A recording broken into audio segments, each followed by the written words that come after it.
Seigneur, merci pour cette belle journée, froide, pas frette encore, mais froide. Amen.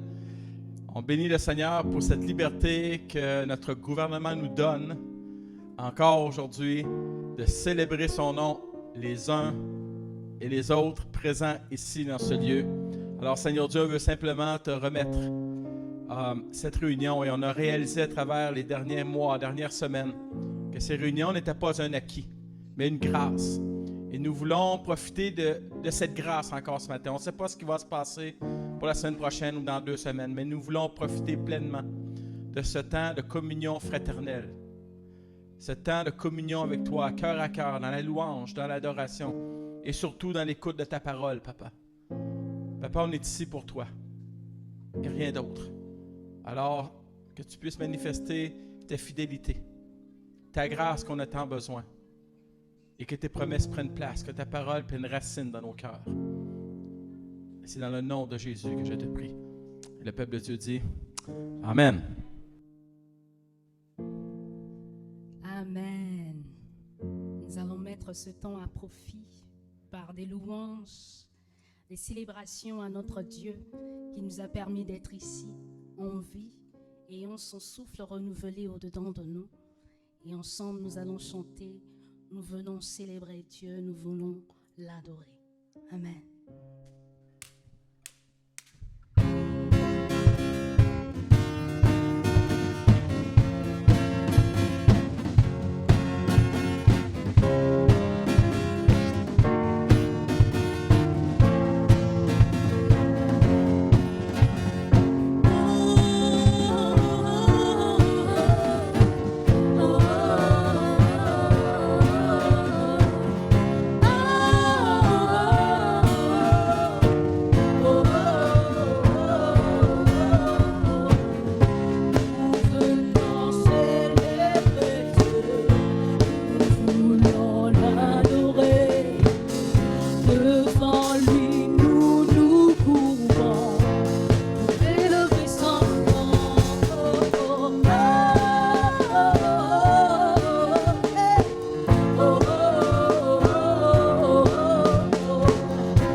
Dieu, il est le merveilleux, glorieux et majestueux. Amen.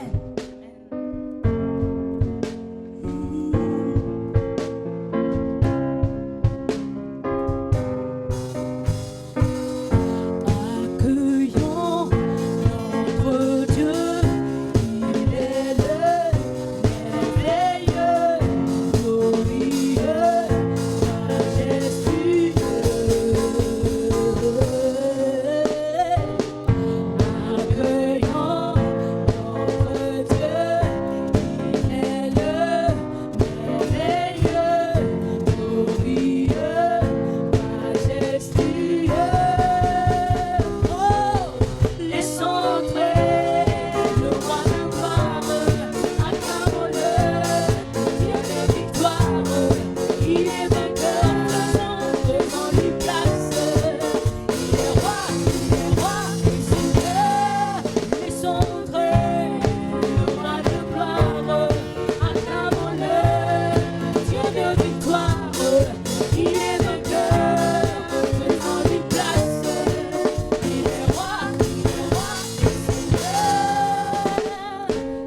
Et cela même dans l'épreuve. Il mérite nos louanges.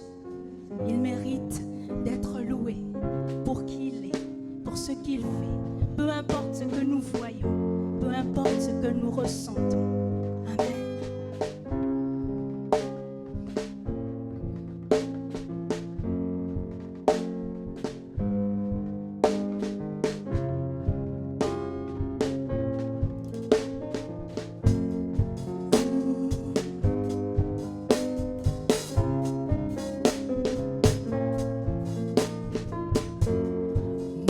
Voici humblement devant toi,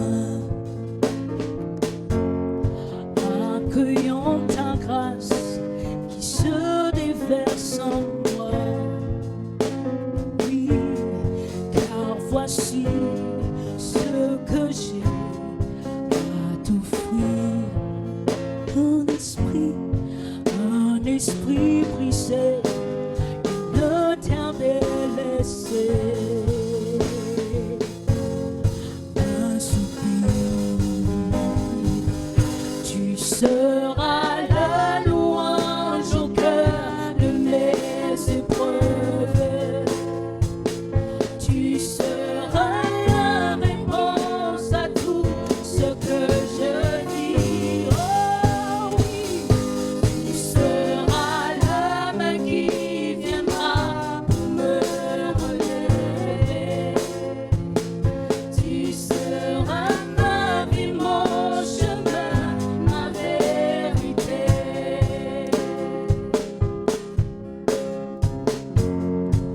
Relever, restaurer, guérir. Là dans ta présence, ta tendresse immense. En ce lieu où mon cœur est béni, les flots de l'amour se déverser sur moi. Oh, pour toujours, tu seras la louange au cœur de mes épreuves. Tu seras la réponse à tout ce que je dis. Tu seras l'homme qui viendra pour me relever. Tu seras ma vie, mon chemin, ma vérité. Ensemble, tu seras la louange au cœur de mes épreuves. Oui, tu seras la réponse à tout ce que je dis. Tu seras l'homme qui viendra pour me relever. Tu seras ma vie, mon chemin, ma vérité. Tu seras ma vie, mon chemin, ma vérité. Tu seras ma vie, mon chemin, ma vérité. Amen. Pendant ces temps d'épreuve, tu seras ma vie, mon chemin, ma vérité. Amen. Et Dieu du ciel, tu me bénis. Tu étends ta main avec puissance. Tu me saisis, tu fends la mer. Et je place ma confiance en toi. Alléluia.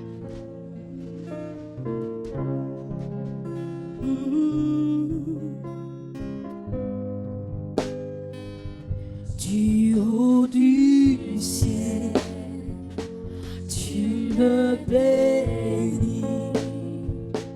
Tu étends ta main avec puissance. Tu fends la mer. Tu me saisis sans peur.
sois notre vie, notre chemin, notre vérité, notre lumière et surtout ce vent nouveau qui doit souffler sur nous.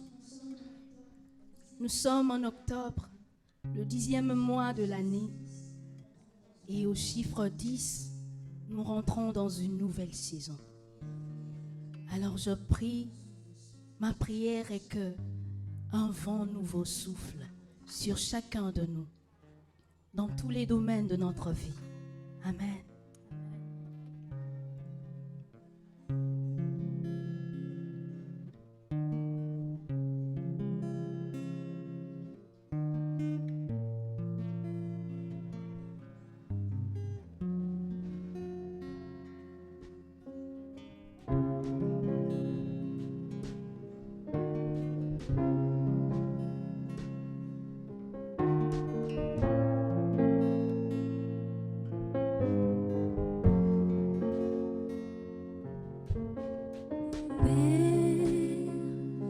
Je n'ai qu'un désir, être près de toi et sentir tes bras. Oh Père, tu es envoyé ton Fils bien-aimé pour quiconque croit. Saint-Esprit qui donne vie, anime en moi ce feu pour toi. Saint-Esprit, viens par ta pluie, rafraîchis-moi. Et envoie un souffle nouveau,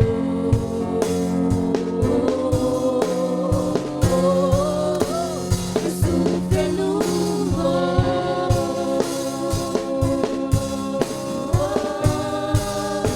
un souffle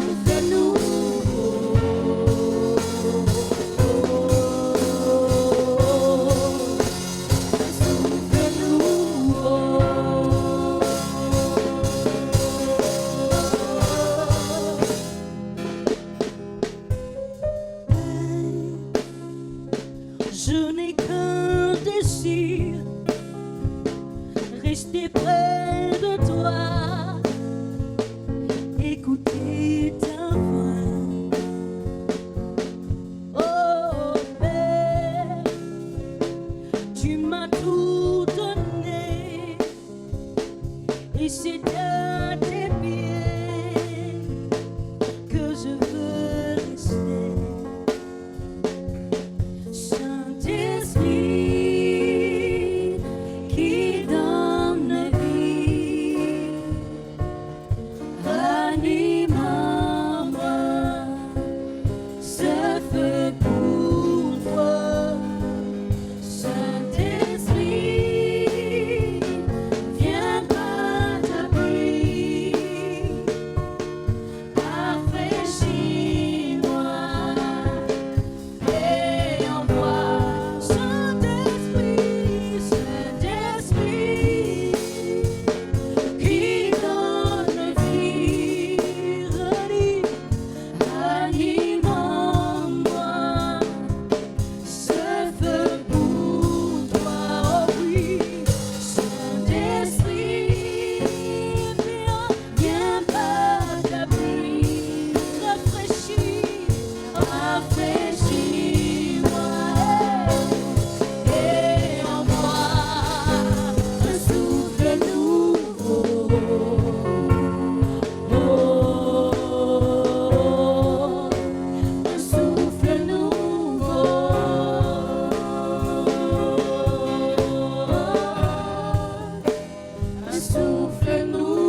Alléluia, Seigneur. Un souffle nouveau pour penser d'une nouvelle façon, croire d'une nouvelle façon. Un souffle nouveau pour parler d'une nouvelle façon. Pour pratiquer ma foi d'une nouvelle façon.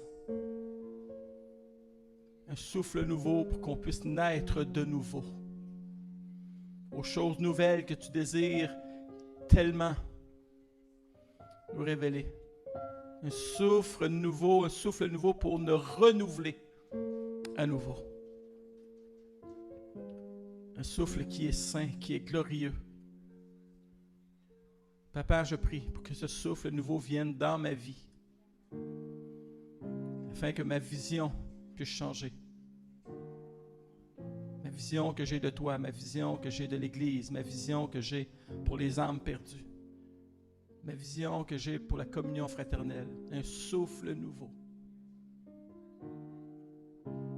qui vient souffler sur les choses qui ne sont pas de toi, qui ne te glorifient pas, mais qui vient installer des choses qui glorifient ton nom. Un souffle nouveau. Et papa, je prie dans le nom de Jésus que ce souffle nouveau ravage comme une tornade ce qui n'est pas de toi. Et que ce souffle nouveau devienne aussi une brise qui vient apaiser les tempêtes, qui vient apaiser les blessures, qui vient apaiser toutes choses, papa. Que ce souffle nouveau vienne inonder mon cœur, il vienne inonder nos cœurs. Dans le nom puissant de Jésus, le peuple de Rosemont dit un grand Amen. Amen. Alléluia. Veuillez prendre place, bien-aimés, et on passe aux annonces.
Amen. Les enfants peuvent aller à l'école du dimanche. Gloire à Dieu. Le guerrier est tout enjoué, tout excité. Je ne sais pas si vous venez comme ça à l'église. J'espère que oui. J'espère que oui. Le Seigneur nous demande de prendre comme exemple les enfants. Amen. Amen. Quelle bénédiction d'être ici encore ce matin. Et vous savez, depuis que cette pandémie a pris place, une des choses que je réalise de plus en plus profondément, présentement, je suis dans le livre de Job. Et le livre de Job et toute cette pandémie nous font réaliser de ne jamais prendre rien pour acquis. Dieu a donné, Dieu a repris. Et vous savez, je réalise, à chaque matin que je me lève, je ne prends pas pour acquis que je vais me lever demain vivant. Je ne prends pas pour acquis les membres de mon Église. Je dois prendre soin de chacun de vous pour ne pas perdre une brebis qui peut s'éloigner, qui peut s'égarer. Et on réalise encore plus qu'on prenait pour acquis l'Église du dimanche. On prenait pour acquis notre communion fraternelle. Et vous savez ce qui arrive quand nous prenons pour acquis? Il y a un relâchement. On prend pour acquis. Ah, On prend pour acquis notre amour les uns pour les autres, on prend notre acquis. Et j'ai réalisé que non. À part Dieu, rien n'est acquis. Rien n'est donné pour acquis. Rien n'est donné pour acquis. Et c'est une bénédiction il y a 2 semaines où notre gouvernement a autorisé les lieux de culte à réouvrir. Et je ne sais pas si vous réalisez, mais présentement, les seuls lieux publics qui sont ouverts au niveau des rassemblements, c'est les lieux de culte. Je crois que Dieu, sa protection. Mais il ne faut pas prendre pour acquis, bien-aimés. Peut-être que la semaine prochaine, ça va être différent. Donc, prenons dimanche par dimanche. Aimons-nous. Encourageons-nous, parce qu'il n'y a rien d'acquis. Et cette bénédiction du gouvernement de nous laisser aller dit en substance que nous sommes un élément essentiel. L'Église est un service essentiel. Wow! Et en même temps, cela me fait réaliser quelle est grande la responsabilité qui repose sur moi. Le gouvernement met sa confiance en moi. Le gouvernement dit ouvertement, qu'il en soit conscient ou non, je vais faire confiance au lieu de culte. Je vais faire confiance que tout va bien se passer. Wow! Quel privilège et quelle bénédiction! Mais en même temps, cette décision me met au défi d'être plus mature en tant que chrétien et plus mature en tant que disciple de Jésus. Et je crois que c'est le temps pour nous de devenir plus matures par rapport à l'Église. Par rapport au corps de Christ, par rapport aux gens aussi qui n'y viennent pas. Il est temps pour moi, il est temps pour toi d'être l'Église. Il est temps pour nous de voir l'Église plus qu'un devoir religieux à accomplir une fois par semaine. Il est temps d'arrêter de voir l'Église comme une consommation des bénédictions divines. Il est temps de voir l'Église plus qu'un lieu de consommation.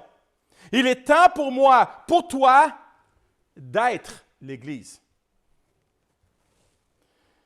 Et nous avons besoin, et j'ai besoin de devenir mature par rapport à cela. Je suis l'Église, tu es l'Église, nous sommes l'Église. Amen? Par cette décision de notre gouvernement, je crois que Dieu appelle son Église à aller à un autre niveau, à devenir mature. Et ce matin, on est encore dans le premier chapitre de 1 Corinthiens, et on est dans le verset 1 à 3 depuis maintenant, c'est maintenant la 4e semaine cette semaine. Et l'apôtre Paul introduit sa lettre de cette façon.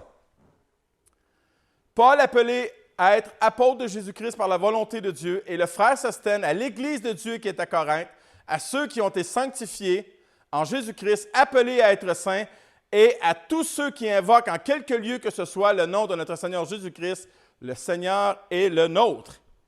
En fait, l'apôtre Paul est en train de dire à l'Église qui appartient à Dieu. L'Église n'appartient pas au pasteur, l'Église n'appartient pas à un comité d'anciens, l'Église n'appartient pas à un comité de diacres, l'Église n'appartient même pas à l'armée du salut. L'Église appartient à Dieu. À l'Église qui est son corps, à l'Église qui le représente, à l'Église qui est son image. Nous devons devenir responsables. Nous devons devenir matures par rapport à l'Église.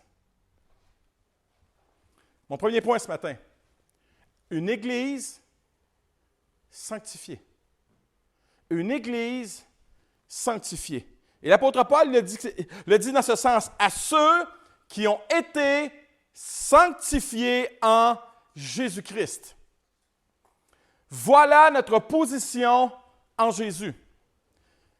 Et rien ne pourra changer cela. Un jour, je parlais avec une sœur et elle me disait qu'elle allait dans certaines églises, et une sœur qui vient ici, et c'est incroyable comment on fait peur aux gens par rapport à la perte du salut. À l'Église qui est sanctifiée. Qui est sanctifiée. Je suis un saint. Mon épouse dirait le contraire, mais moi je dis je suis un saint. Par position, bien sûr. Et dans plusieurs épîtres, l'apôtre Paul va saluer les chrétiens comme ceci: à tous les saints qui sont à Éphèse, à tous les saints qui sont en Galate. Les saints ne sont pas morts, les saints ne sont pas à prier, les saints, c'est nous. Amen? J'aime entendre ton amen, Papa Bonaventure. Un vrai amen. Nous sommes une nation sainte, mais ce que plusieurs chrétiens ne comprennent pas et ce qu'ils doivent comprendre, c'est ce que cela veut dire. Ils doivent devenir matures dans le domaine de leur position en Jésus. Et cela, c'est fondamental. Pourquoi? Parce que le terme grec traduit par saint est hagios, qui désigne quelqu'un de mis à part, de consacré à, appartenant désormais à. Wow! L'apôtre Paul nous dit dans Colossiens qu'il nous a transportés du monde des ténèbres dans le royaume de son Fils bien-aimé. Et le mot « église » en grec, « ecclésis », est fait de deux mots. Le mot « ek » veut dire « hors de » et « ecclésis » signifiant littéralement un peuple appelé « hors de ». Mis à part de tout ce qui ne glorifie pas Dieu, mis à part pour Dieu. L'Église est mise à part pour Dieu. Exemple, illustration très très simple, l'illustration du mariage. Quand je fais mes vœux à la personne que je vais marier, qu'est-ce que je suis en train de lui dire? Je vais me mettre à part pour toi. Tu vas être mon exclusivité. Je serai ton exclusivité. Je me garde pour toi. Je t'appartiens en exclusivité. Ma position maintenant envers le monde sera mon mariage avec toi. Sera mon mariage avec toi. Toute autre relation en dehors de ce mariage brisera le mariage, brisera la relation. Ma position civile, ma position devant le monde, c'est que je suis marié et j'ai une preuve à mon doigt. Je ne suis plus disponible. Et cette question de position, Jésus, était le problème des chrétiens à Corinthe. Ils manquaient de maturité par rapport à leur position en Jésus. Et quand nous manquons de maturité par rapport à cela, nous nous mettons nous-mêmes à part. Pourquoi? Pour nos choses, nos projets, nos désirs, nos et nos. Je me mets à part pour mes choses.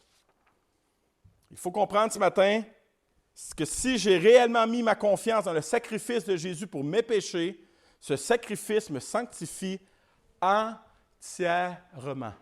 Vous savez, la différence entre le christianisme et les autres religions, c'est que les autres religions, il faut toujours rajouter quelque chose par rapport à Jésus, par rapport à ce sacrifice. Seul le christianisme déclare que tout est accompli, il n'y a plus rien à faire. Amen? Ce fait est réglé au niveau de ma position. Je n'ai pas à faire 20 fois la prière de repentance. J'ai vu, moi, de mes yeux, des chrétiens, à chaque fois que je faisais un appel, lever la main. Tu vas être plus sûr de ton salut? J'ai même vu un chrétien, un témoignage. Tu vas baptiser 3 fois pour être sûr. Non. C'est fait. Regardez bien ce que dit la parole. Hébreux 10, 14 nous dit ceci. Nous sommes sanctifiés par l'offrande du corps de Christ, une fois pour toutes. Car par une seule offrande, il a amené à la perfection pour toujours ceux qui sont sanctifiés. Donc, la question de perdre du salut ici, c'est impossible. C'est Dieu qui le dit. Pour toujours. En passant, il a amené à la perfection. Devant Dieu, je suis parfait. Si tu te sens un matin découragé de toi-même, regarde-toi dans le miroir et dis, « Oh Seigneur, je n'ai pas été parfait avec mon épouse hier, je n'ai pas été parfait avec mes enfants, mais devant toi, je suis parfait. » C'est ce que la parole de Dieu enseigne. Et c'est notre position devant Dieu. Au moment où je mets ma confiance en Jésus, en son sacrifice pour mes péchés, Dieu me met à part. Dieu me met à part et il ne changera pas d'idée, même quand je serai à mon pire. John MacArthur l'explique en ce sens, vraiment savoureux. Dans leur pratique, par rapport aux Corinthiens, ce sont de grossiers pécheurs, mais par leur position, ce sont de purs saints. Wow! Pécheurs, mais saints. Je suis mis à part une fois pour toutes. Je suis mis à part pour toujours. C'est ma position en tant que chrétien. Et si en tant que chrétien, je suis mis à part, cela veut dire que l'Église est aussi mise à part, car je suis l'Église. L'Église n'a pas d'âge, l'Église n'a pas d'opposition, nous sommes l'Église. Les jeunes, les moins jeunes, les personnes âgées, les jeunes garçons, les jeunes qui sont à l'école du dimanche présentement, ils sont l'Église. Ils sont l'Église. Ils sont l'Église. L'Église mise à part n'est pas appelée à être semblable au monde, ni à faire, ni à imiter de ce qui se fait dans le monde. L'Église mise à part n'est pas non plus appelée à compromettre, à adoucir le message de l'Évangile. Une grande intervieweuse aux États-Unis, Oprah Winfrey, interviewait, et je l'ai vu live, interviewait un pasteur d'une des plus grandes églises, sinon la plus grande église aux États-Unis, et il lui a posé la question, quand j'entends tes messages, quand j'écoute tes messages, jamais tu ne vas parler du péché. Et là, elle lui pose la question, pourquoi? Et là, la personne lui dit, well, tu sais, les gens ont déjà assez de difficultés et d'épreuves durant leur semaine, je n'ai pas à en rajouter le dimanche matin. Alors, je leur fais du bien. J'aimerais vous dire qu'il y a des moments où l'Évangile nous fait du bien et d'autres moments où l'Évangile nous confronte. Et pour lui, il n'est pas question de confronter les gens le dimanche matin. Il compromet le message de la grâce. L'Église mise à part ne compromet pas le message. L'Église mise à part est mise à part pour Dieu, pour sa gloire. L'Église mise à part lui appartient. Il l'a mise à part pour se révéler à travers elle. Il l'a mise à part pour qu'elle soit un vecteur de son amour. Il l'a mise à part pour qu'elle soit la proclamatrice de son message d'amour. Il l'a mise à part pour révéler qui il est vraiment. Bien-aimés, l'Église de Jésus-Christ est la seule entité sur cette terre qui peut révéler qui est vraiment Dieu. Il l'a mise à part pour accomplir des choses devant le monde et pour le monde, afin que le monde le reconnaisse et le connaisse. Mise à part par Dieu pour qu'elle puisse atteindre ceux qui ne le connaissent pas. Wow! Je suis un saint mis à part. L'Église est mise à part pour révéler qui est Dieu. Quand tu dis « Je me sens à part des autres », je me sens en marge de la société. Je ne me sens pas compris. Je suis toujours à contre-courant. Tu n'as pas tort. Ta position de saint dit tu es mis à part. C'est sûr. Et j'écoutais un prédicateur dans les dernières semaines disait le seul moyen que les poissons suivent le courant, c'est quand ils sont morts. Le poisson est toujours à contre-courant. Le chrétien est toujours à contre-courant. Pourquoi? Parce que ma position de saint, c'est d'être mis à part des autres. C'est d'être différent des autres. Et tu es différente des autres. Hallelujah. Elle reconnaît que je suis différent. Ça devrait être même pas une offense, ça devrait être une bénédiction pour vous d'entendre ça. À part des autres, dans ta façon de faire, dans ta façon de penser, et surtout, dans tes valeurs. Mis à part pour Dieu. Je ne sais pas si c'est pour vous, mais les grands-mamans font ça souvent. Surtout au Québec, on a une tradition très Noël. Et je me souviens de grand-maman qui, dans son vaisselier, avait de la vaisselle et de la coutellerie. Elle le sortait une fois par année. Elle le mettait à part pour une fois par année, le 24 décembre au soir. Et là, elle le lavait. Pourquoi? Parce que c'était le moment de valoriser sa coutellerie, de valoriser sa vaisselle. C'est la même chose quand on déménage. Où est-ce que je mets ça? Ah, je mets ça de côté, j'ai une place pour ça. Je vais le mettre à part parce que j'ai une place spéciale pour ça. Et c'est ce que Dieu fait avec nous. J'ai une place spéciale pour toi. C'est pour ça que je te mets à part. Je veux te mettre dans une situation où tu vas être valorisé, où mon nom va être glorifié. Mis à part. Je suis mis à part. Tu es mis à part. C'est ta position. Nous sommes mis à part. Je suis sanctifié. Je suis à part. J'appartiens à Dieu. Voilà ma position. Voilà la position de l'Église. Bien-aimés, ce n'est pas à nous à ressembler au monde, c'est plutôt au monde à ressembler à nous. Amen?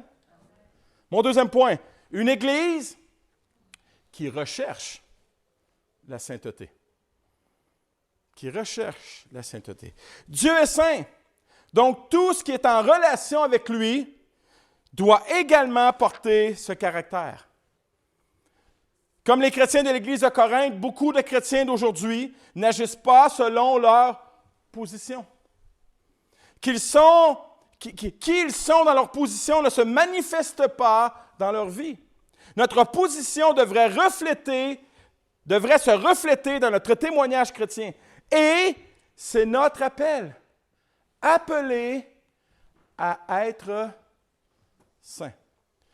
Et je suis toujours éberluqué quand les gens viennent dans mon bureau pour me demander conseil. Je ne sais pas c'est quoi mon appel pour Dieu. Commence par ça. Tu vas en avoir, comme on dit, plein ton troc. Appelé à être saint. Le premier appel du chrétien n'est pas de faire, mais d'être. Le premier appel de l'Église n'est pas de faire, mais d'être.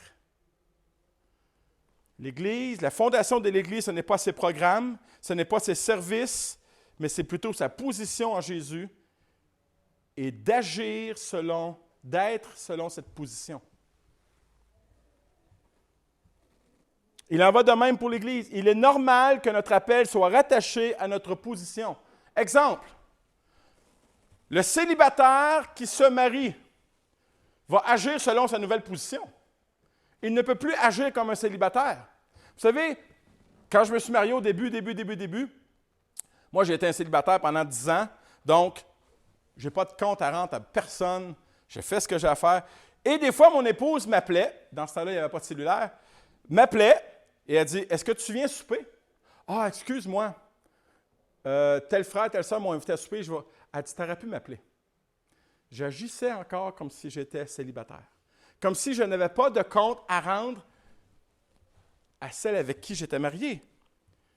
Ma position a changé de marié à parent. Hop! Donc maintenant, je suis en position de parent. Donc, je devais penser à mon épouse, maintenant je dois penser à mes enfants. Ma position a changé. Et je ne suis pas pressé, je sais qu'un jour, la position de parent va se changer en grand-parent. Ça ne sera plus mes enfants, ça va être mes petits-enfants. C'est comme si dans un emploi aussi, tu n'as pas la même position, tu ne réagiras pas de la même façon d'employé à assistant-gérant, d'assistant-gérant à gérant et de gérant à directeur. Tu vas réagir, tu vas agir selon ta position. Et c'est la même chose en tant que chrétien. Appelé à être saint, mais c'est quoi appelé à être saint? Littéralement, c'est appelé à être comme Jésus. C'est cela la sanctification. Appelé à être saint, c'est appelé littéralement à être comme Jésus. Et c'est Romains 8, 29 qui nous dit en ce sens, « Car ceux qu'il a connus d'avance, il les a aussi prédestinés à être semblables à l'image de son Fils, afin que son Fils fût le premier-né entre plusieurs frères. Voilà mon destin. » Et j'entends plusieurs prédicateurs dernièrement, et ça me fait peur parce que c'est tous des conseils qui vont t'aider à déclencher ta destinée. Ma destinée, c'est de ressembler à Jésus. Ça, c'est ma destinée première. Et je crois que c'est ma seule destinée aussi. Voilà mon destin. C'est Dieu qui a décidé qu'il en serait ainsi pour ma vie. Et comprendre notre position de saint Se rappeler de notre position de saint devrait nous porter à réfléchir. La prochaine diapo, bien-aimé. À ceux qui ont été sanctifiés en Jésus-Christ. Ta position devrait se refléter dans tes actions, dans tes paroles. Sois l'Église là où tu es. Là où tu es. C'est ce qui est merveilleux avec les chrétiens. L'Église se déplace chez ton emploi, l'Église se déplace dans le bloc appartement où tu es, l'Église se déplace dans le quartier où tu es. C'est ça l'Église. Je crois que nous devons de réfléchir à cela, le saisir, s'en imprégner, car il en va de notre témoignage. Prochaine diapo. Quand j'ai été en Angleterre il y a quelques années, déjà, j'ai été visiter la cathédrale Saint-Paul, qui est un monument vraiment riche en histoire là-bas. Et je me souviens, quand je suis entré, moi, je voulais photographier, je voulais filmer, Et la première photo que j'ai prise, on était plusieurs pasteurs de l'Armée du Salut ensemble. Et moi, la première photo, quelqu'un vient me voir. Écoute, tu n'as pas le droit de prendre des photos ici à l'intérieur. OK, j'ai pris mon téléphone avec tristesse parce que j'aurais aimé tellement prendre. Et je l'ai mis dans mes poches. Mais ce qui m'a le plus offusqué, ce n'est pas de me faire dire, c'est de voir les autres pasteurs de l'Armée du Salut prendre des photos en cachette. Leur position de saint ne se reflétait pas dans l'insoumission à la règle prescrite. Incroyable. Comment est-ce qu'on peut être un bon témoignage pour Jésus alors qu'on se cache pour prendre des photos? Faites attention, bien-aimés. Vous êtes un témoignage partout où vous êtes. Quand je ne comprends pas ma position de saint, je ne peux pas me comporter d'une manière sainte. Et c'était le problème des chrétiens de l'Église de Corinthe. Quand les chrétiens n'agissent pas selon leur position, leur témoignage en est grandement affecté, ainsi que leur influence et leur impact. Et cela les disqualifie, pas en tant qu'enfants de Dieu, mais aux yeux du monde. Ah, t'es chrétien? Ah oui, j'en ai connu. J'en ai connu. Et probablement que vous avez déjà entendu cette phrase. J'en ai connu. C'est-tu la même affaire que...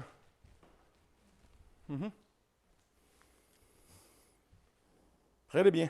On est disqualifié aux yeux du monde quand nous n'agissons pas sur notre position. 1 Corinthiens 5.1 nous dit ceci. On entend dire généralement qu'il y a parmi vous de l'impudicité et une impudicité telle qu'elle ne se rencontre pas même chez les non-chrétiens. C'est au point que l'un de vous a la femme de son père. Oui, il y a de l'inceste ici. On s'entend, c'est l'aspect sexuel de l'Église qui est touché.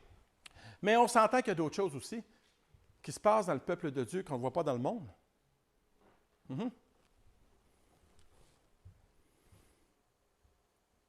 En termes plus directs, l'apôtre Paul dirait « On parle partout de l'immoralité tolérée parmi vous. » Wouh! Wow! Bien-aimés, j'aimerais vous dire que les gens en dehors de l'Église savent ce qui se passe dans l'Église. Je me souviens au début de ma vie chrétienne, très très tôt dans ma vie chrétienne, ma sœur qui n'était pas chrétienne, qui est devenue chrétienne tard dans sa vie, avait un copain qui était mormon.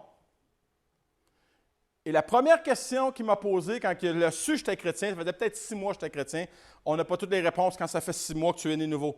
Il dit, écoute, j'aimerais que tu m'expliques comment ça se fait qu'il y a tant de divisions et tant de chicanes dans vos églises? Je ne sais pas. Je ne sais pas. Lui était au courant de ce qui se passait dans nos églises. Il était au courant. Soit qu'on lui avait dit, soit qu'il l'avait appris pas dans ce temps-là, mais aujourd'hui, les gens l'apprennent par les médias sociaux quand on voit 2 chrétiens s'ostiner sur Facebook. C'est pas très brillant. Ou ils ont été dans les églises, ils ont vécu une mauvaise expérience. Non seulement cet homme, dans 1 Corinthiens 5.1, pratiquait ce qui était interdit dans la loi, mais l'Église laissait aller la situation. Donc, et l'homme et l'Église n'étaient pas un témoignage de sainteté. Ils ne prouvaient pas qu'ils étaient mis à part pour Dieu. Et nous avons, bien-aimés, une grande responsabilité par rapport à notre position en Jésus. L'Église de Corinthe n'était pas mature par rapport à leur position de saint. Il est donc normal que le résultat soit l'immaturité.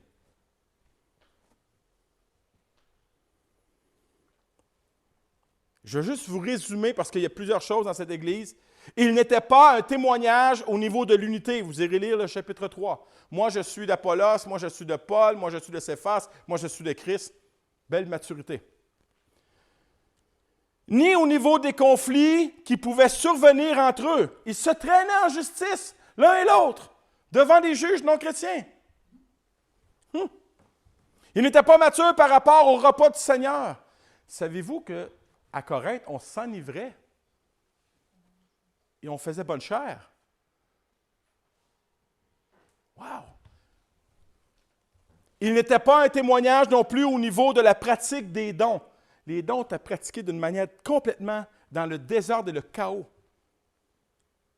Et vous savez, dans les 2 dernières semaines, là, cette semaine, il n'en a pas parlé, mais j'aime beaucoup écouter Paul Arcand au 98.5 parce que, c'est un bon intervieweur puis il critique bien la nouvelle. Et une des choses qui m'a traumatisé, et même qu'on les a vues à la télévision, probablement vous les avez vues, un pasteur sur la rive sud de Montréal et sa femme accusés d'avoir battu littéralement leurs enfants pendant des années. Et c'est les enfants qui les ont emmenés en cours. Battus, et il le déclare, battus selon la volonté de Dieu. Et ces enfants, quelle image ils ont de Dieu maintenant? Il y a une différence entre la correction et battre. Et ça passe aux nouvelles. L'Église évangélique baptiste. Ça, c'est moi, ça. C'est moi, ça, moi, le chrétien évangélique. Et les gens, souvent dans le monde, ne font pas la différence entre lui et moi, entre leur Église et mon Église, entre leur situation et ma situation. Ça fait mal, bien-aimés. Ça fait mal quand on entend parler de scandales financiers et sexuels, de pasteurs, de frères et de sœurs. Ça fait mal à l'Église. Ça fait mal au corps de Christ. Je le répète encore, bien-aimés, parce que nous ne sommes pas exempts de ça, personne. Hein? La tentation est à notre porte. Notre position de saint nous demande d'être responsables et matures quant à notre façon de vivre. Soyons l'Église. Romains 8, 29, voilà notre appel. Ceux qu'il a connus d'avance, il les a aussi prédestinés à être semblables à l'image de son Fils, afin que son Fils fût le premier-né d'entre plusieurs frères. Un appel à la ressemblance de Jésus, c'est cela notre destinée, c'est cela notre sainteté. John Bevere a dit ceci. Ah, que je l'aime. La destinée d'un homme n'est pas le bonheur, ni la richesse, mais la sainteté. Prochaine diapo.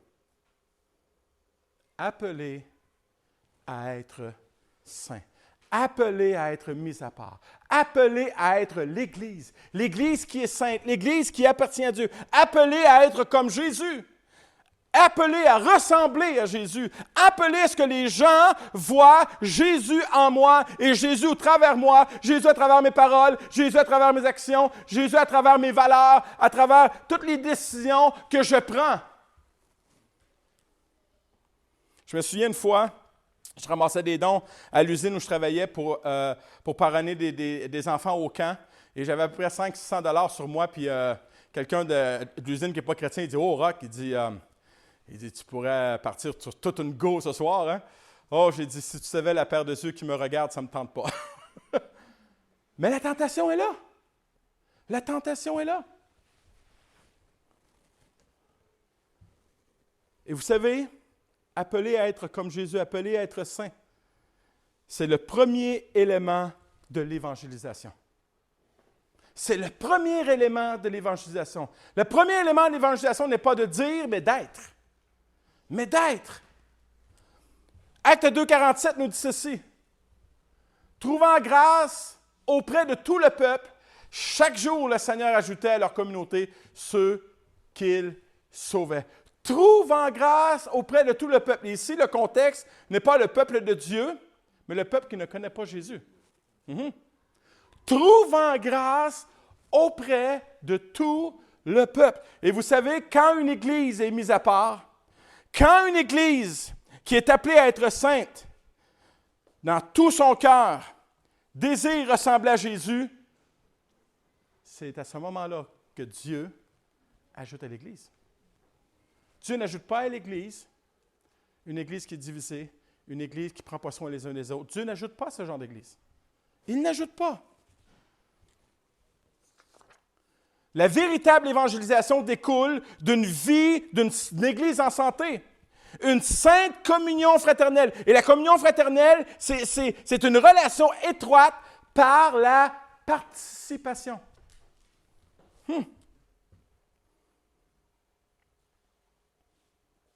La véritable évangélisation découle d'une Église en santé. Découle d'un saint amour, d'une sainte joie, d'une sainte louange, découle d'une sainte théologie et d'une sainte doctrine. Pourquoi je parle de théologie et de doctrine?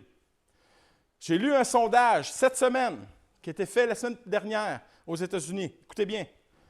Pourquoi je vais mettre beaucoup d'emphase en 2020-2021 sur la théologie et la doctrine dans cette Église? Parce qu'on n'est pas exempt de ça.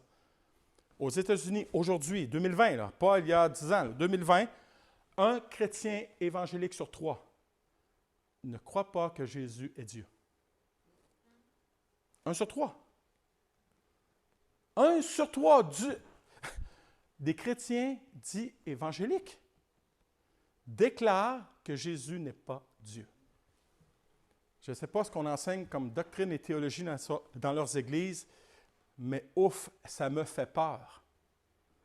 Ça me fait peur. Et tout ça caractérisait la vie de l'Église et cela était visible pour tous. Cette Église ressemblait à Jésus. Regardez bien, Philippiens 2,15 nous dit ceci. Soyez irréprochables et purs au milieu. Nous sommes au milieu d'une génération perverse et corrompue, parmi laquelle vous brillez comme des flambeaux dans le monde.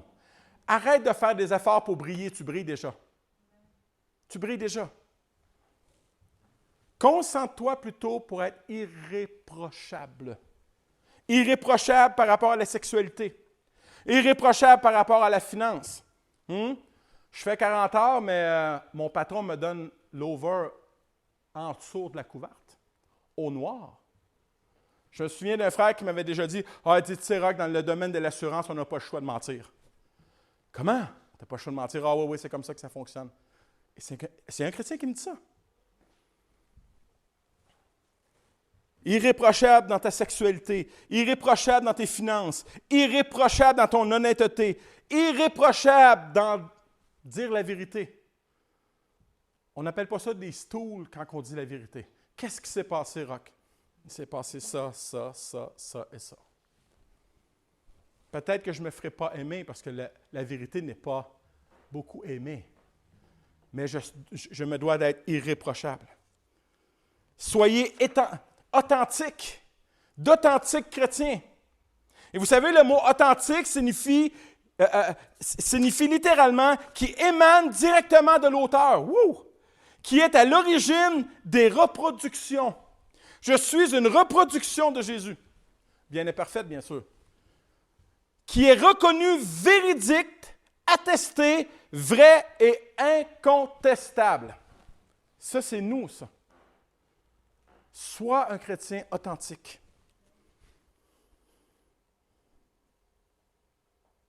Sois reconnu pour appartenir à Jésus. Acte 4,13 nous dit ceci. Lorsqu'ils virent l'assurance de Pierre et de Jean qui sont en procès devant le Sanhédrin, ils furent étonnés, sachant que c'étaient des hommes du peuple sans instruction, et ils les reconnurent pour avoir été avec Jésus. Et le mot « reconnu » ici, littéralement, veut dire « connu par un signe distinctif », devenir complètement familier avec quelqu'un. Est-ce que je suis familier? Vous savez, on a des dictons, hein, ici au Québec, probablement que vous les avez aussi. Il lui ressemble, ou elle lui ressemble comme une goutte d'eau.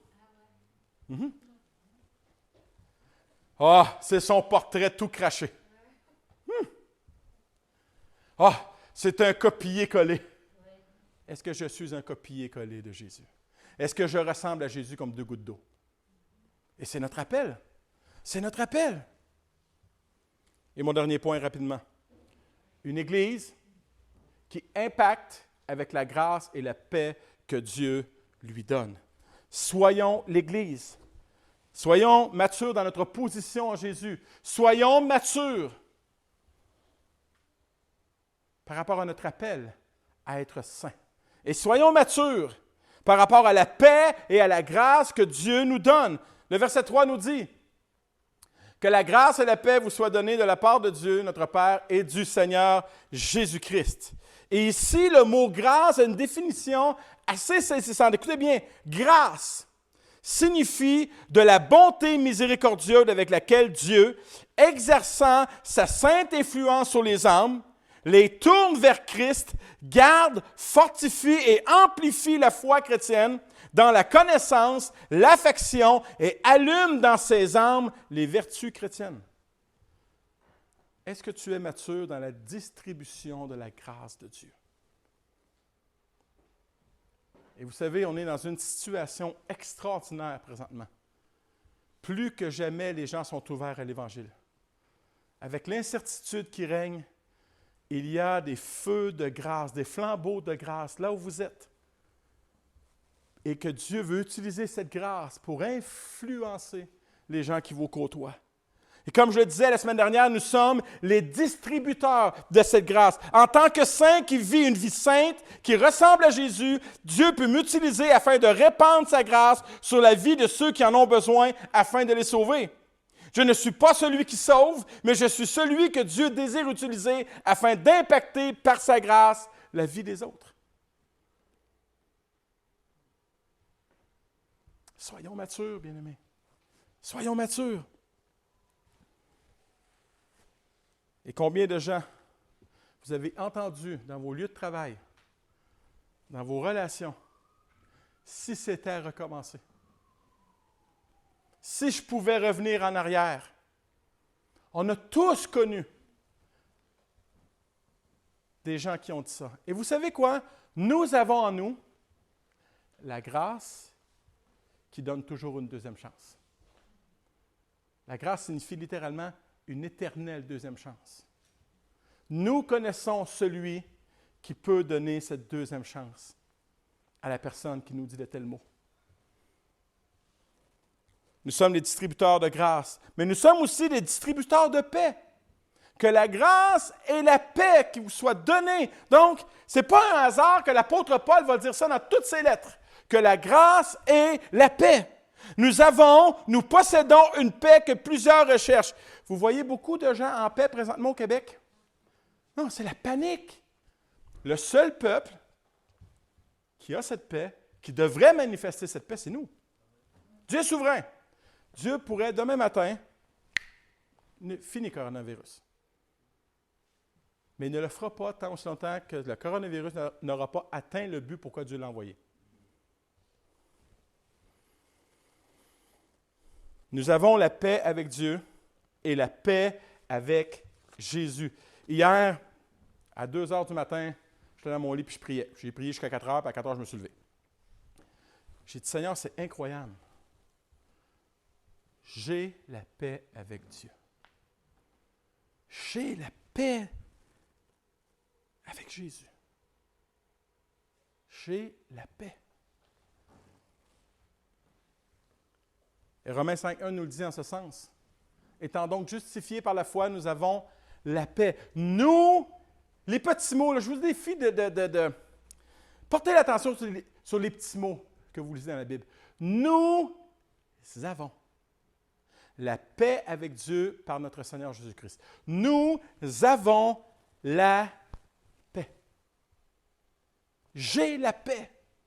J'ai la paix. Ça fait un peu orgueilleux, non? C'est la Bible qui le dit. J'ai la paix de Dieu. J'ai la paix avec Dieu, par Jésus-Christ. Et beaucoup de personnes dans cette ville sont comme cet hindou en Inde qui cherchait la paix. Un homme considéré dans son village, très reconnu dans son village, mais il était tourmenté dans sa vie par le péché. Et là, il s'en va voir le prêtre dans le temple et lui dit, « Écoute, je n'ai pas la paix avec mes péchés. Il faut que tu me donnes quelque chose à faire pour que je puisse avoir la paix avec mes péchés. » Et il dit, « Va au Gange. » Le Gange, c'est le fleuve. Il y a 7 fleuves en Inde et le Gange est le fleuve le plus saint. Il dit, « Va te tremper dedans et ça devrait être réglé. » Et là, il s'en va puis il se trempe de la tête aux pieds. Puis là, il s'asperge, il revient puis il se dit, « Écoute, j'ai toujours pas cette paix. » Il dit, écoute, ce que tu vas faire maintenant, tu vas faire 150 heures de route à pied, tu vas aller au temple le plus saint de l'Inde et tu vas confesser tes péchés là. Il part 150 heures de marche, il va au temple, confesse ses péchés, il revient. Il dit, écoute, ma terreur face à mon péché est toujours là. Bon, il dit, écoute, le test ultime, c'est que ce que tu vas faire, tu vas prendre 10 clous que tu vas planter à l'envers de tes chaussures et tu vas marcher avec ces chaussures-là pendant, c'est une histoire vraie, hein, pendant 50 heures. Il dit, même si tu saignes et tu souffres, c'est la façon d'expier tes péchés. Et au bout de 20 heures, ensanglanté, il tombe à l'entrée d'un village, il n'en peut plus, et il entend un couple de missionnaires parler du sang de Jésus à la croix qui peut t'emmener la paix. Oh! Il enlève ses souliers, entre dans l'Église, se convertit, est baptisé, et aujourd'hui, il a la vraie paix de Jésus. Alors oui, alléluia, ces missionnaires qui avaient la paix ont communiqué cette paix à celui qui ne l'avait pas. Nous avons cette possibilité, bien-aimés, nous qui avons la paix, de communiquer cette paix à ceux qui ne l'ont pas. Amen? Nous possédons la paix avec Dieu, mais aussi, et je conclue avec ça, nous avons la paix de Jésus. Jean 14, 27 nous dit, « Je vous laisse la paix, je vous donne la paix, je ne vous donne pas comme le monde donne, que votre cœur ne se trouble point et ne s'alarme point. » Bien sûr que les disciples étaient troublés parce que Jésus allait partir physiquement. Ils étaient troublés et Jésus va leur dire que votre cœur ne se trouble pas. Mais Jésus pourrait nous dire la même chose aujourd'hui. Face à cette pandémie, que votre cœur ne se trouble pas. Que votre cœur ne se trouble pas. Je vous donne ma paix. La même paix que j'avais quand je dormais au bout du bateau. J'avais la paix. Dans la tempête, j'avais la paix. Je dormais en paix. Dans cette tempête de pandémie, nous avons la paix de Jésus. Et même si la pandémie devait m'emporter, je serais encore en paix parce que je suis en paix avec Dieu. Amen. Jim Cymbala dit ceci. La paix, c'est la sensation profonde que Dieu s'occupe de ma vie et qu'il œuvre pour m'accorder le meilleur, que je le comprenne tout de suite ou pas. La paix, c'est un des aspects qui devraient le plus représenter la sainteté de Jésus. La paix. La paix. Pas une paix fake, mais une vraie paix. Une paix qui donne envie à l'autre de l'avoir. Bien-aimés, j'aimerais vous dire, en terminant, qu'il y a plusieurs personnes qui désirent cette paix au Québec présentement. Soyons cohérents avec notre position de saint en vivant une vie qui ressemble à Jésus. Soyons cohérents avec la grâce et la paix qui nous habitent. En fait, devenons matures. Devenons une Église mature. Une Église où quand la personne... Avez-vous déjà rentré? Moi, ça m'est arrivé une fois, en 27 ans de vie chrétienne. Êtes-vous déjà entré chez quelqu'un et vous êtes désarmé par la paix qu'il y a dans cette maison-là? Et je me souviens, j'étais rentré dans la maison d'un pasteur, puis j'ai dit, c'est quoi ça? Puis il dit quoi? J'ai dit, ça sent la paix chez vous. Aussitôt j'ai traversé la porte, c'est comme, la paix. La paix. Dans ce temps de confusion, dans ce temps d'incertitude, nous devons être l'Église. Tu es l'Église là où tu es. Papa, tu es l'Église au Centre-Bourg. Papa, tu es l'Église où tu travailles. Maman aussi. Tu es l'Église sur deux pattes. C'est difficile de déménager Rosemont, hein? Mais tu es l'Église. Une Église qui manifeste Dieu. Une Église qui manifeste la gloire de Dieu. Nous devons de devenir matures par rapport à notre position. Nous devons, on va refaire le deuxième chant. Nous devons de devenir matures par rapport à notre façon de vivre. La grâce n'est pas une grâce à bon marché. « Ah, je suis sauvé maintenant, je ne perdrai jamais mon salut, je peux vivre. » Non. Tu ne peux pas perdre ton salut, mais tu peux perdre ton témoignage, assurément. Assurément. Ta crédibilité aussi et faire mal à ton Église, faire mal au témoignage de l'Église. Et nous devons devenir matures par rapport à ce qui est en nous. La grâce et la paix. La grâce et la paix. Bien-aimés, c'était mon 4e message. Ce n'est pas mon dernier sur la maturité. Et nous voyons à Corinthe une Église immature. Mais une Église qui est aimée. Aimée de Dieu, aimée de Paul. Et bien-aimés, nous avons tous des domaines où nous sommes immatures. Nous avons tous des domaines où nous sommes matures. Il n'y a pas que le pire en nous. Il y a aussi le bon en nous. Il y a aussi le meilleur en nous. Et il y a aussi l'excellence en nous. Jésus. C'est lui qui est bon, c'est lui qui est meilleur et c'est lui qui est excellent. Et seul lui peut manifester ce genre de vie à travers nous. Nous ne sommes pas capables par nos propres efforts. Ça, c'est la religion. Simplement de vous laisser couler dans la rivière de sa grâce, dans la rivière de sa paix. Simplement dans son courant à lui. Bien-aimé, il n'y a pas de honte en tant que chrétien à être différent. Il n'y a pas de honte à ça. Au contraire, c'est une fierté. Ce n'est pas vrai que je vais être comme le monde. Ce n'est pas vrai que je vais être comme cette façon de penser-là, comme cette façon de parler-là, comme cette philosophie-là. Je veux être différent et je vais être différent. Pas par orgueil, mais par amour pour Dieu et par amour pour ceux qui ne le connaissent pas. Comment est-ce que les gens pourraient venir à Jésus si je suis pareil comme eux? Comment est-ce que je pourrais amener des gens à Jésus quand je vais dans les mêmes bars que eux? Les chrétiens vont dans les bars, pasteur?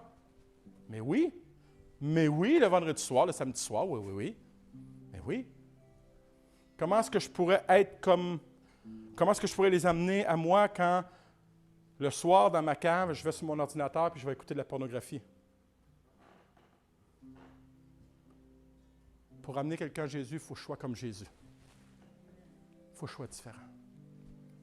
Est-ce qu'on peut se lever et chanter ce chant comme une prière ce matin alors qu'on termine? Seigneur Dieu, je prie que nous puissions devenir matures. Moi le premier, Papa, dans ce que j'écoute, dans ce que je mets devant mes yeux, dans ce que je mets dans mes oreilles, dans ce qui sort de ma bouche. Je prie pour que je puisse devenir premièrement un chrétien mature et aussi un pasteur plus mature. Et que tu puisses appeler cette Église à devenir mature dans sa position en Jésus, dans sa façon de représenter Jésus et dans sa façon de distribuer la grâce et la paix. Dans le nom de Jésus. Amen.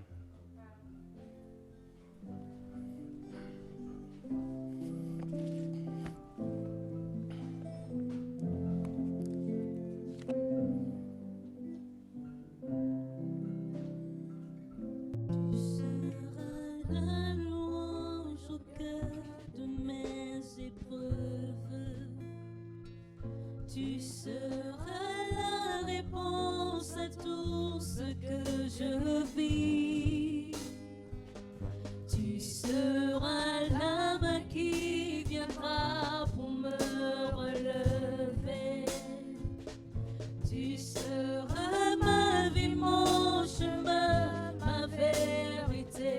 Oui, tu seras la louange au cœur de mes épreuves. Tu seras la réponse à tout ce que je vis. Tu seras la main qui viendra pour me relever. Tu seras ma vie, mon chemin, ma vérité. Je n'ai pas l'habitude de le faire, mais j'aimerais donner l'opportunité à 2 ou 3 personnes d'élever la voix. Je crois qu'il est temps pour cette Église d'élever la voix d'une manière mature. Un frère, une sœur. Est-ce que quelqu'un veut prendre cette liberté dans une courte prière? Est-ce que quelqu'un peut prendre cette liberté ce matin et élever sa voix devant devant son Dieu. Alléluia. Alléluia.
Amen.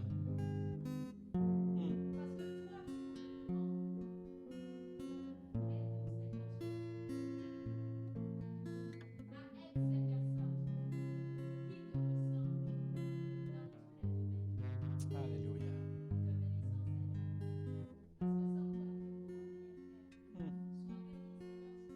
Alléluia.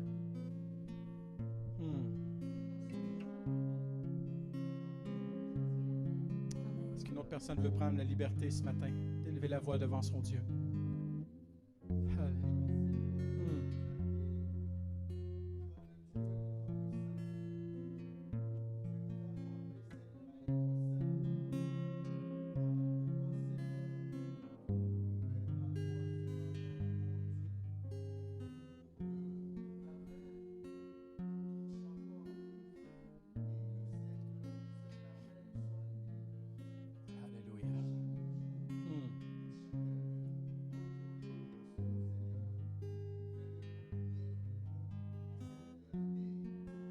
Alléluia.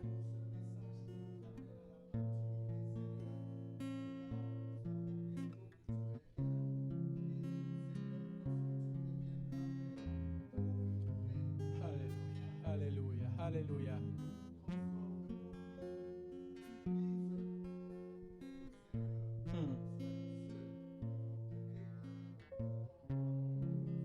Alléluia. Alléluia.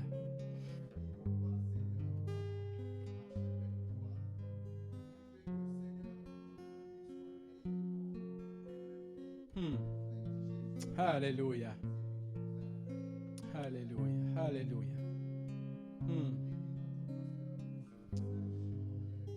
Merci Jésus. Merci Jésus. Amen.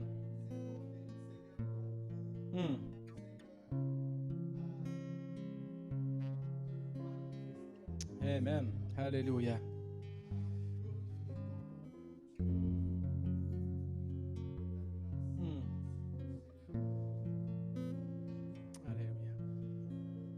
Est-ce qu'une dernière personne veut élever la voix ce matin?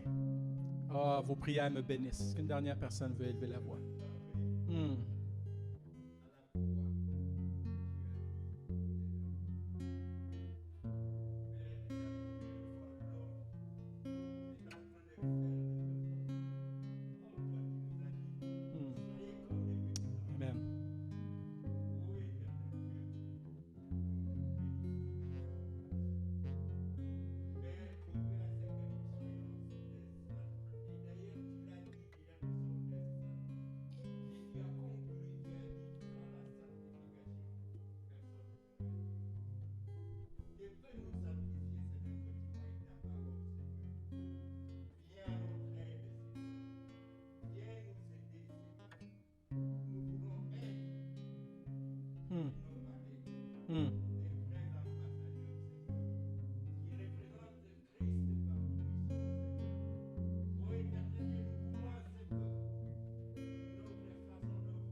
Alléluia.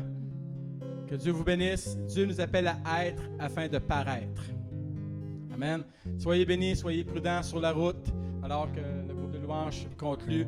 Je vous aime et bien-aimés, je vais vous accompagner quelque chose. C'était sur mon cœur ce matin quand je m'en venais. Je suis votre pasteur. Mon téléphone est toujours ouvert. Si vous passez des moments difficiles, si vous avez besoin de parler, je suis au bureau du lundi au vendredi de 6h30 jusqu'à 3h. Si vous voulez venir avant de travailler, vous travaillez de bonne heure, je suis ici de bonne heure. Je vous en supplie. Je suis votre pasteur, je suis là pour vous. Je ne peux pas connaître vos problèmes, ce que vous traversez si vous ne venez pas me voir. Ayez confiance en moi, venez me voir, je suis disponible. Amen. Soyez bénis, je vous aime, que Dieu vous bénisse.